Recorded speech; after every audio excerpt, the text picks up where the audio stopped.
Oso pozik nago. Oso pozik nago, ez dakiz esan niri. Posakin, ez dakiz esan biz.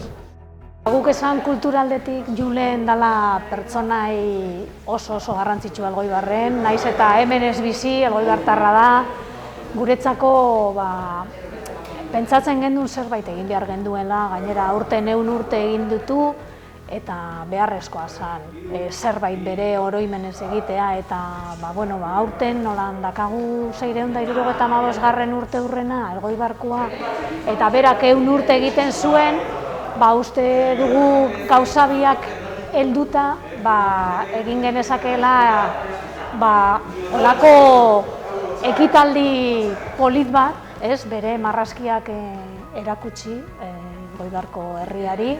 Zaitu behar zera pixka bat aretoan ze jarri eta nola jarri, zein kendu, zein jarri, eta azkenean pixkanaka, hori izan, zakera, bai genuen kantope bat zala, 100 irudi, 100 urte. Jolas horrekin, hori izan gure jolasa, eta horren ondorioz horri dira irudien tamainak eta bat.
Esparaka, konstantziari ez da errelatzeako.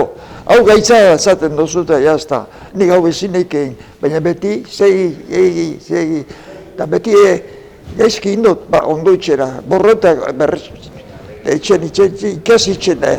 Baina beti zeria, konstantzia. Venga, galdu ere garrasiak.